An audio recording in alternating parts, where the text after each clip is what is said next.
Quand on parle de l'Afrique traditionnelle, beaucoup d'Occidentaux lèvent les sourcils. On parle de patriarcat, de coutume, de respect des anciens, et tout de suite, certains y voient de la retardation. Mais la vérité, c'est qu'il y a seulement quelques siècles, l'Occident vivait presque exactement de la même façon. L'Europe d'avant les révolutions industrielles, c'était une Afrique avant la lettre. Une société enracinée, spirituelle, communautaire, hiérarchisée. Une société où l'homme et la femme avaient des rôles définis et où le clan valait plus que l'individu. Open quote. Minute 1 à 3, le clan et la famille, les racines communes, close quote. Regardons la France du XVIIe siècle. Un pays de campagne, de villages, de familles étendues. Un jeune homme qui voulait se marier devait demander la permission du père. Le mariage, souvent, n'était pas un choix d'amour, mais une alliance entre familles pour protéger des terres, genre des noms ou des intérêts. Les grands-parents vivaient avec les enfants. Les oncles avaient leur mot à dire sur l'éducation. Les décisions devaient être validées par le clan. Et si on traverse la Méditerranée, chez les Akanes, les Yoruba ou les Bantous, c'était pareil.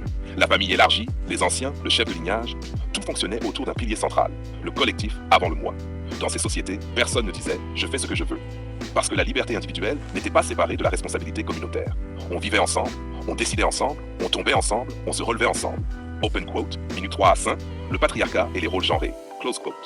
Aujourd'hui, on critique souvent les sociétés africaines en disant qu'elles sont patriarcales. Mais la France, l'Angleterre, l'Espagne d'autrefois étaient bien plus dures. Au Moyen-Âge et jusqu'au XIXe siècle, la femme n'avait aucun droit juridique. Elle ne pouvait pas voter ni travailler sans l'autorisation de son mari. Et pourtant, ce modèle tenait la société debout, car il reposait sur une complémentarité. Chez les Yoruba, par exemple, l'homme est le Baba Il, le pilier du foyer. La femme, Iya Il, est la gardienne du feu, du lien et de la parole. Elle ne commande pas moins, elle gouverne autrement. De même, en France, la mère tenait le foyer, transmettait les valeurs et protégeait la réputation du nom. Les sociétés anciennes avaient compris quelque chose que nous avons oublié. L'équilibre n'est pas toujours dans l'égalité, mais dans la réciprocité. Open quote, minute 5 à 6. Le rapport à la nature et à la spiritualité. Close quote. Avant les machines, avant les usines, l'Européen vivait avec la terre.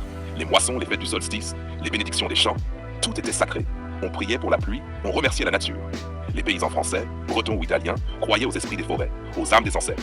Ce n'est pas si différent des rituels africains où l'on verse quelques gouttes de vin sur le sol pour honorer les morts, où l'on remercie les ancêtres avant de commencer une récolte.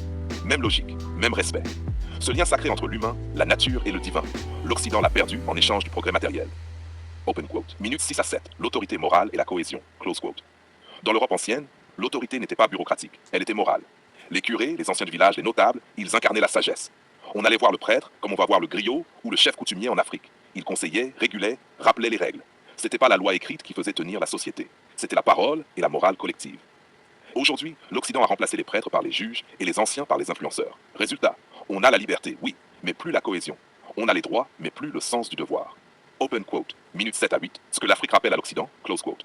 Quand on regarde bien, l'Afrique d'aujourd'hui, malgré la modernisation, garde encore cette mémoire collective. La solidarité, le respect de la hiérarchie, la parole donnée, la honte comme régulateur moral. Ce sont des choses que l'Europe a oubliées en devenant moderne.